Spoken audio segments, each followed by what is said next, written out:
Bonjour, Baptiste Bécard de l'AFP. Et qu'en est-il de Fabian Ruiz? Ça fait longtemps qu'il n'a pas rejoué, mais là, il semble peut-être être sur la toute fin de sa reprise. Est-ce qu'il pourrait jouer demain? Et qu'est-ce qu'il pourrait vous apporter à très court terme? Merci. Vous devez voir l'entraînement de ce soir pour savoir quels sont les joueurs prêts pour demain. Et chaque joueur, dans le cas de Fabien, il est en train d'améliorer, il est beaucoup meilleur, mais encore, je pense qu'il reste un petit. Et c'est normal d'avoir des moments pendant la saison avec ce type de blessure, parce que ce n'est pas facile de gérer la charge de minutes, la charge de match, la charge de voyage. Et dans ce cas-là, c'est une bonne nouvelle, savoir qu'il est en train de revenir, mais il faut attendre encore. Bonjour, Nicolas Paillard, InfoSport Plus, Canal+. Demain, ça va être une expérience pour la Ligue de football, la sonorisation de l'arbitre. Donc au moment du TOS et au moment aussi de la VAR, s'il y a utilisation de la VAR, comment vous prenez cette initiative? Est-ce que vous êtes favorable ou non à ce genre de progrès pour l'arbitrage? Merci. Je suis toujours ouvert à quelque chose qui peut améliorer le football. Et je pense que si l'arbitre peut faire ça et faire comprendre à les supporters, à les joueurs, à les entraîneurs, à tout le monde, c'est que sa décision, je pense que c'est positif. Mais il faut savoir qui sera et de quelle manière l'arbitre va desarroller ou va dire ça. Mais je suis ouvert tout le temps à chercher, à tester, à juger, à analyser tous pour avoir un football meilleur et pour que les supporters peuvent profiter du football. Bonjour, Kevin Morand, RMC. Il avait beaucoup été question pendant la trêve du report du match contre Lens. Pourquoi vous l'avez demandé et est-ce que vous comprenez que Lens regrette ce report? C'est clair quelle est notre position et qu'est-ce que nous défendons, que c'est le Paris Saint-Germain. Je peux comprendre qu'il y a des différents points de vue et c'est normal et je comprends et accepte toutes les différentes choses. Et je comprends ce que pense à Lens, c'est clair, c'est normal. Mais il faut accepter ce qu'on a décidé, soit une chose, soit une autre chose. Pour nous, il faut l'accepter. Mais c'est normal, c'est la vie. Je peux comprendre et que chacun défend ça s'intéresse. C'est clair que c'est acceptable. Ce matin, dans Paul Télion, la chaîne L'équipe, ce matin, dans le journal L'équipe, les plus gros salaires de la Ligue 1 et de chaque entraîneur ont été publiés. Est-ce que ça vous gêne que votre salaire soit publié dans la presse? Est-ce que ça fait parler également dans le vestiaire? Dans le vestiaire de mon salaire? Tu penses qu'ils sont intéressés à mon salaire? Parler sur ça, je pense que c'est hors de lugar. Comment se dice fuera de lugar? Hors de contexte. Bien sûr que je suis un des entraîneurs ou l'entraîneur ou l'un des entraîneurs dans le monde qui peut gagner plus de salaire. C'est beau pour moi. Bonjour Louis, Tom Moniger pour Stats Perform. Avant la trêve internationale, il y a eu cette blessure de Bradley Barcola. Comment il se sent lui aujourd'hui mentalement? Est-ce que ça a été dur pour lui cette trêve internationale de voir ses coéquipiers, notamment de l'équipe de France aux États-Unis? Et est-ce que potentiellement on pourrait le voir pour le match retour contre Liverpool dans 2 semaines? Je ne sais pas, je ne te peux donner de l'information, je pense que je sais que tu ne peux poser pas la question à Bradley Barcola, mais quand j'ai parlé avec lui, j'ai parlé de quelle est sa opinion et comment il se sent, mais rien de particulier. Il n'y a pas de précipitation. La chose plus importante pour nous, c'est qu'il fait une bonne récupération et quel est le jour qu'il sera prêt. Et, je ne sais pas, il faut attendre à voir sa progression.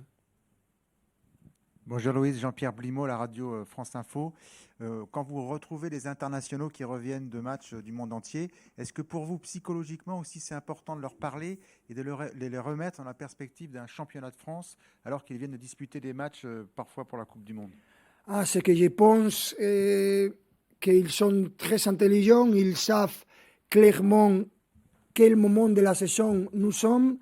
Et demain, le match contre Toulouse, que c'est un match qui, c'est comme que ce n'est pas important. Pour nous, c'est le match le plus important parce que on a besoin de points, on a besoin parce que Lens, ils vont jouer contre Lille, le derby. C'est un match difficile pour eux et c'est important pour nous de gagner demain. Ce ne sera pas facile pour le niveau de Toulouse. Il faut savoir, je sais que mes joueurs sont intelligents et il faut être prêt pour avoir des difficultés demain. Et c'est un clair objectif pour nous de gagner le match de demain. Bonjour coach, Ilias Peters de 90 minutes. On a parlé justement du retour de trêve. Donc pour vous, j'imagine que c'était une semaine assez particulière pour la préparation du match de demain. À quel type de turnover peut-on s'attendre et comment faire en sorte justement que les états de forme de vos joueurs soient au mieux en vue du match contre Liverpool dès mercredi prochain? Merci. C'est un petit peu le Tetris qu'il faut faire, non seulement en voyant les charges de minutes et les charges de voyage, mais aussi que les pensaments, que les sentiments.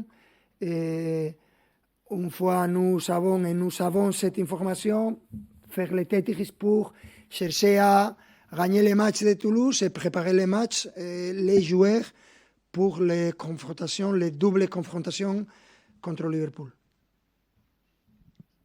Bonjour coach, Aris Ginadi pour Foot National. Votre effectif, la majeure partie de votre effectif était dispatché aux quatre coins du monde pendant la trêve. À quoi ressemble une semaine de travail pendant cette période si particulière? Merci. Je ne comprends pour qui. À quoi ressemblent les entraînements quand la majeure partie de son effectif est aux quatre coins du monde? La majeure partie, non. Tous les joueurs sont partis, à exception de Beraldo, qu'il a fait son entraînement à son pays. Rien, seulement un joueur. Et Renato, qu'il a joué avec les Under 23. Bonjour coach, Miguel Kabi, PSG Community. J'ai deux petites questions. La première pour faire suite à celle de mon confrère sur la trêve. Comment se passent ces périodes-là pour vous? Est-ce que vous pouvez aussi recharger les batteries? Comment vous travaillez pendant ces périodes-là? Et un petit mot sur Lucas Hernandez, qui est avec l'équipe de France, qui a fait une bonne... qui a bien joué. Qu'est-ce que vous pensez de lui et est-ce qu'on peut être amené à le voir régulièrement sur le terrain prochainement? Merci. Bien sûr, je pense que pour gagner des trophées, comme on a fait l'année dernière et comme voulons faire cette année, il y a besoin de tous les joueurs. Et dans ce moment, demain, on va voir que c'était très important d'avoir des joueurs qui peuvent jouer quel que soit les matchs, n'importe le moment, et pour gagner des trophées, on a besoin de ce type d'équipe. Et Lucas Hernandez, chaque fois qu'il a l'opportunité de jouer, il a joué à très haut niveau parce qu'il a de l'expérience, il est un joueur de très haut niveau et je suis très content de le voir avec la sélection nationale et il a joué très bien et j'espère qu'il soit convoqué pour les phases finales et dans ce moment, il sera un joueur très important. Il y a beaucoup de moments pendant la saison que tout est important sans joueur. C'est très difficile d'avoir des joueurs qui peuvent faire ça parce que les joueurs ont cette mentalité individualiste tout le temps. Mais ici, il y a beaucoup d'exemples de joueurs comme Lucas Hernandez, Lucas Beraldo, Gonzalo Ramos, Kangin Lee, beaucoup de joueurs qui sont prêts toujours. Et c'est ça une caractéristique très importante l'année dernière et très importante cette année. Bonjour coach, Soura Katakebe pour Africa Radio. Par rapport à Ibrahim Baye qui a été décisif face au Pérou et buteur face à la Gambie, est-ce que vous avez l'impression d'avoir un joueur différent en sélection nationale où il semble plus à son aise et un peu en difficulté lorsqu'il joue sous les couleurs du PSG? Je ne sais pas. Il faut poser la question al protagonista, à les joueurs, pas à moi. Mais je pense qu'on a donné beaucoup de confiance à Ibe.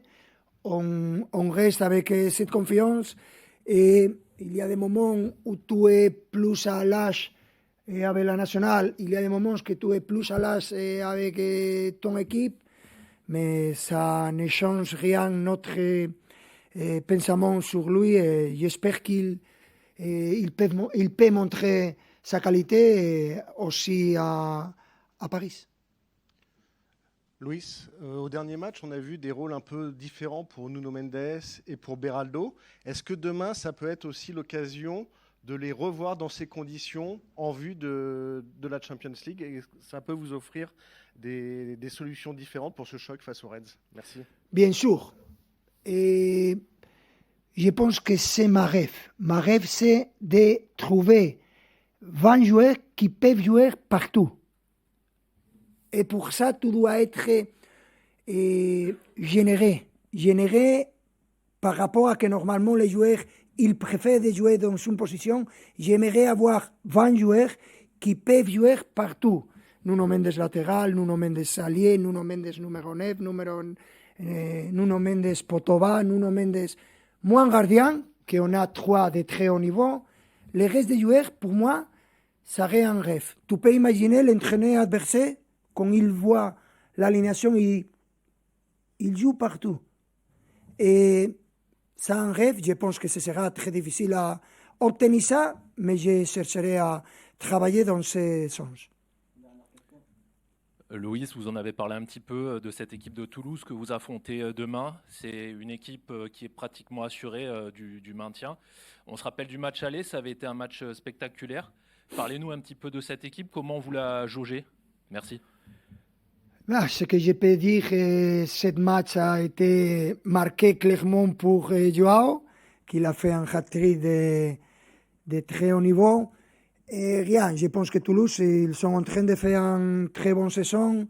Si tu regardes les statistiques et quand ils perdent à l'extérieur, ça a été toujours serré, toujours difficile pour l'adversaire. Ça montre la difficulté.